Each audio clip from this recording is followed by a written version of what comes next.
Well, hello world, welcome to Raccoon Point Studios. I'm Sean Bombs, and today we are tracking drums with the 4-track tape machine, the Tascam Portastudio. I'm just going to use 2 microphones, and I'm going to use the preamps on the Portastudio, which they don't have phantom power, so I'm using 2 dynamic mics. I have an RE20 on the kick drum and a Shure 57 for the overhead. Drums will be mono, so we're living on the edge. I got a track coming out of Pro Tools that's gonna record onto tape, and the click track's coming out of Pro Tools, but that's going into the stereo in on 7 and 8, which doesn't get recorded to tape. So I'm gonna show you real quick what we got going on.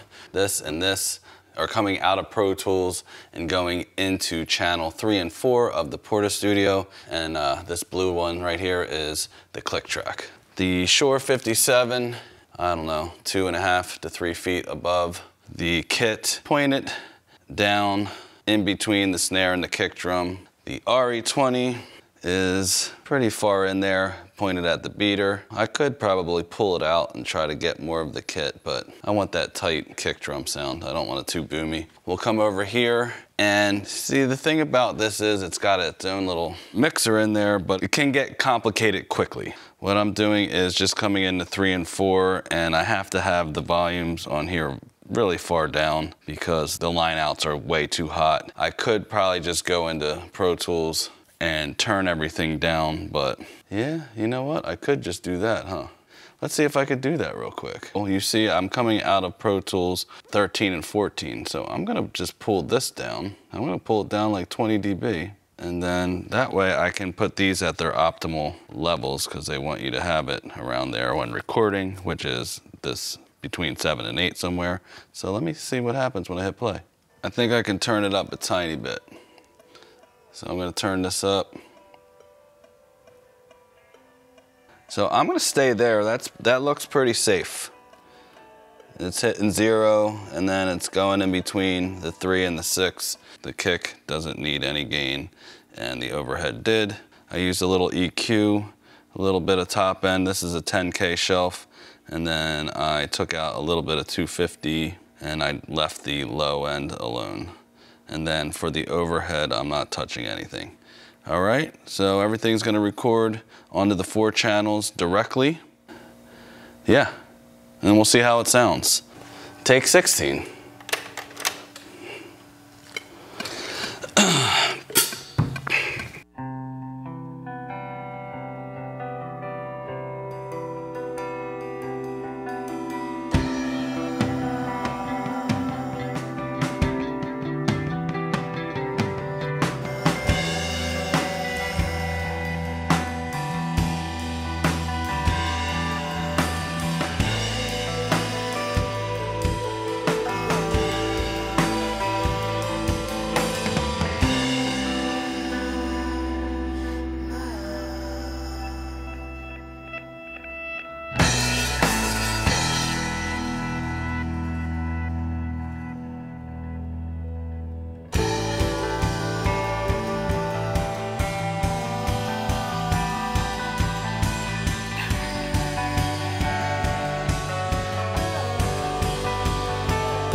So now that I'm done recording the drums, I want to print all the tracks back into Pro Tools, and I'm doing that via the tape outs on the back, which is basically a direct out for each of the first 4 channels. You could go stereo out from the master bus, but then you are just going to have a stereo mix, and you would, you know, basically be mastering at that point. But this way I can manipulate the kick and the over, maybe throw some compression, EQ, maybe a little reverb on the overheads if I need it to get a stereo kind of sound. And then the stereo mix of the music is coming back in, and that's going to be on a stereo track. And the reason I'm not like putting the drums back into the session that the music came from is because there's drift when you record a tape. So I would have to like line things up over time every time it goes off, and it can just get draggy and it's not going to be the same. But, you know, you could do that if you wanted to dump it in and then, you know, still do the same, you know, line things up to grid and get it to be exactly how you want it. Not a problem. But that's not what we're doing today. There's RCAs on the back, so you'll need to get cables that have RCA on one side and TRS on the other side, or TT Bantam if you have a patch bay like I do, and that's how you would do that. If you have an interface, you will want one with at least 4 line inputs, and that's how you would do that. I'm just going into line 3, 4, and then 5 and 6 for the stereo mix. I'm not going to run anything through the console because I figured I would do this on how the average home studio would have it. You know, most people don't have an API 1608 in their house, you know. Also, the volume coming out of here is kind of low because it's consumer grade. I could change the Apollo to -10 instead of +4, but when I did that, it was peaking, and I don't know. I think I'm just going to stick with the +4. I'd rather have it come in low and then bring it up after the fact. And when I, you know, add EQ and compression, it's going to get louder anyway. So that's what I'm doing. And so here we go. We are going to record it into Pro Tools, and boom. So it's starting to record, and now I'm going to hit play on the Portastudio.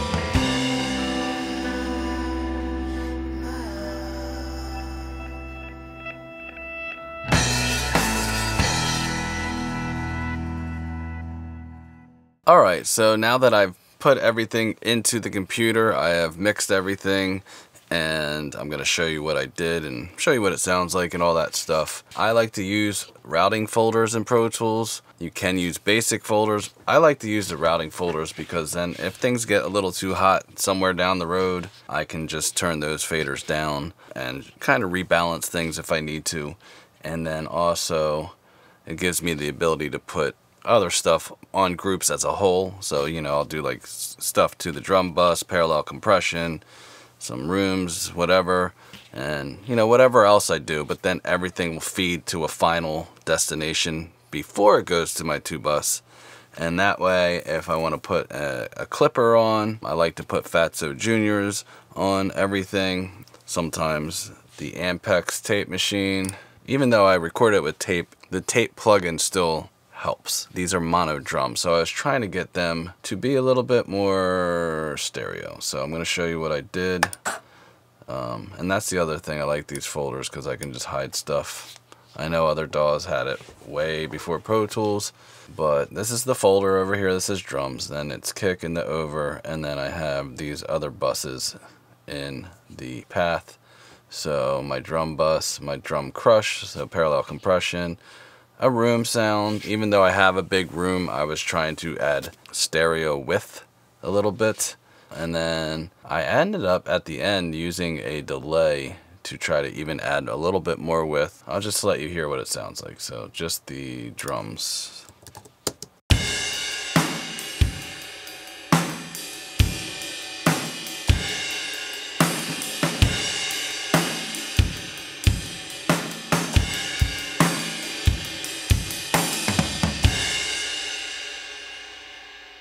Alright, so that's one thing. I'm going to show you what it sounds like just going to the drum bus without the drum crush and the reverbs and stuff like that.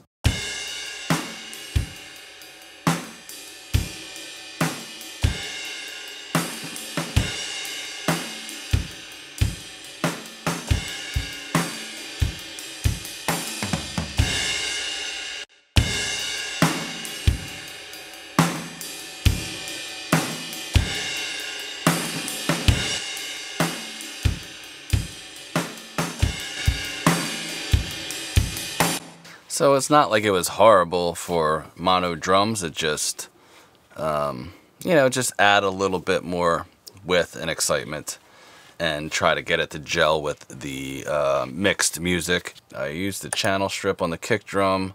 I took out a lot of 200, 260, and that's because it's just really muddy. The preamps in there aren't really that good. You know, I'm used to my API preamps and they kind of like are faster. The transient response is different, and just the way it handles it, the punch is just boom boom, and it can get real tight, where those are kind of slower, I guess slew rate or something. It's like really mushy and not the greatest. So I tried to mitigate that by using a gate. I used the gate on here, and I actually use it as in expand mode, so it wasn't too choppy. Take it off.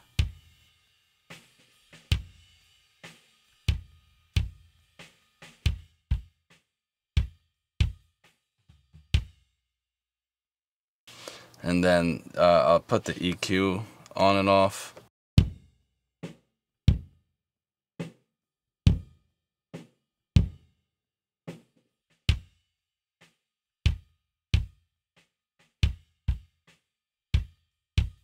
I did like that low mid punch by itself, but in the track it didn't work. So, you know what I mean? This is why you do stuff when you're listening all together. You know, you never really, I mean, you solo things if there's some issues, which I had to do to find, you know, if, am I taking too much out or whatnot. But because I have this drum crush going on, then whatever I might be missing down the road, that kind of helps out a little bit too, because I wanted the kick to hit.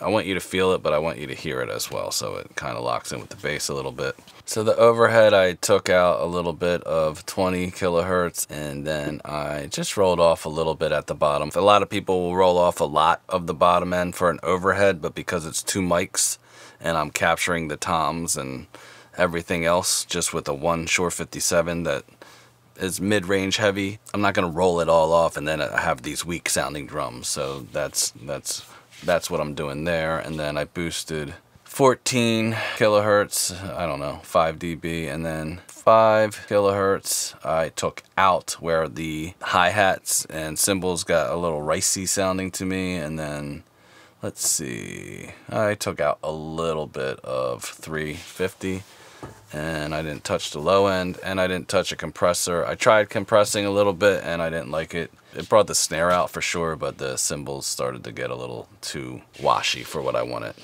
And then I used the fab filter to try to tame the hi-hat near the end of the song, and the ride and the crashes and all that stuff, just to try to get a little control over that. And then something I just got not too long ago is the Soothe plugin. I mean, I fought that thing for a long time because usually I record in such a way that I don't feel like I need to, but I had old recordings in untreated rooms, or rooms that were treated but just not ideal, not big rooms. And when you're in a smaller room, sometimes cymbals and stuff like that can get really sibilant and really harsh sounding.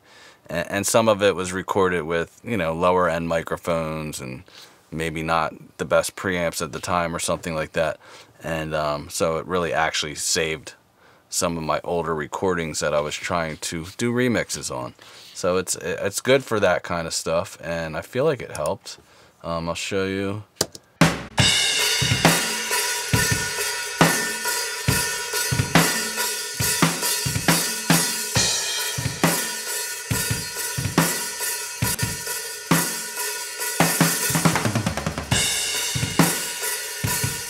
I mean, I know everything, once I start doing it, things sound a little smaller, but in context, you know, it's different. So, especially once I add this drum crush.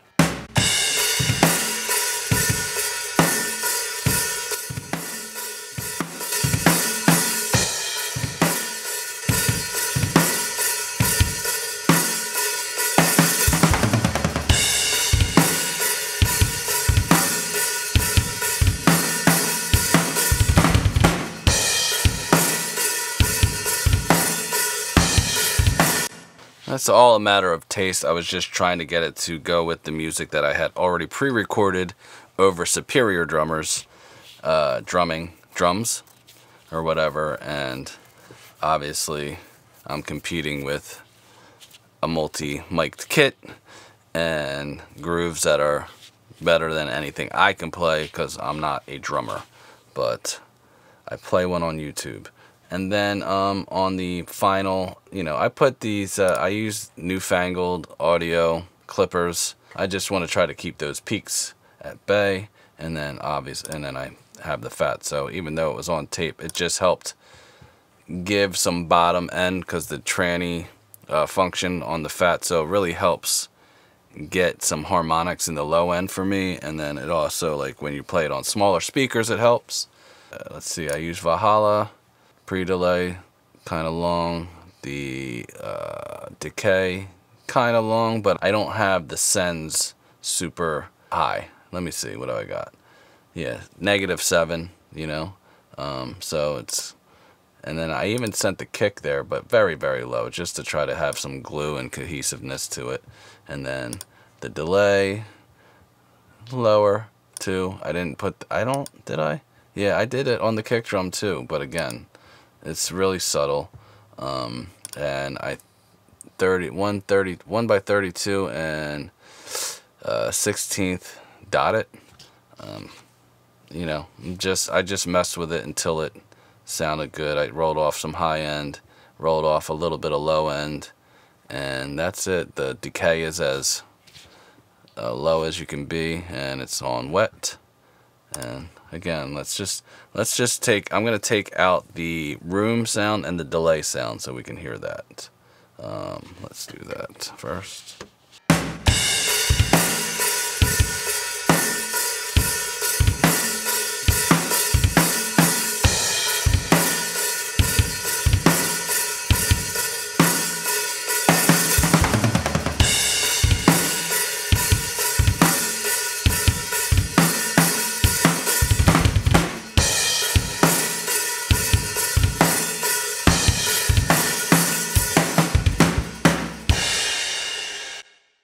So not bad for mono drums, 2 mics that, the RE20 is ideal. I use it all the time for kick drum, but a Short 57 on the overheads. I know there's records that they've done that, but I'm not so sure that they did that mono. Now all these guitars and the vocals were recorded through a Boss ME50.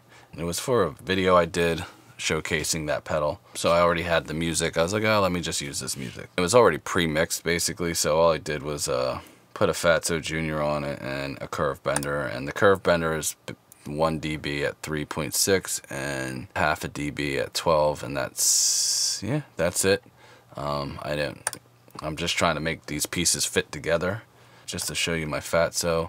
A long time ago when I got this plug-in, I really fell in love with the fat trans tape, and I just adjusted the knobs to, when I bypass it, it'll be the same. It'll be at unity still, and then sometimes I just adjust the warmth depending on what I'm going for, and that's like one of my go-tos on buses. And then on the bus, I have the SSL bus compressor. I do prefer the UAD one, but I do like to, makes me feel like I'm using my Obsidian. And let's see, then I have my Pultec, 2 dB at 30, 1 1/4 dB at 12, and then the tape machine on 30 for this, and no noise on. I don't need any help with that because there's already noise on this track now that it went through that tape machine. And then the limiter's just here so I could bring it up to level for this video. I never print any of my final mixes with a limiter unless I'm giving it to a client so they can crank it wherever they want to crank it, and they won't say, hey, it's not loud enough. Alright, so it's another thing we didn't have back in the 90s too much. You got a mix and it was always way lower and duller sounding than all the records you listen to. So that's that. So now I will play this from the beginning. Let me know what you guys think down below. Sometimes less is more. Sometimes it's fun. You really have to think about what you're doing. This video is really just to show you what you can do. Just another example of what you can do with a tape machine. Already having music in the box, sending it back out, all that stuff just to kind of get a vibe or whatnot. And you know, you have limitations, but you can have a lot of fun. So let's play the song from the top.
Alright, so I hope you enjoyed that or got something out of it. If you did, hit the like button, share this with people that might be into it. Subscribe to the channel if you're not already subscribed.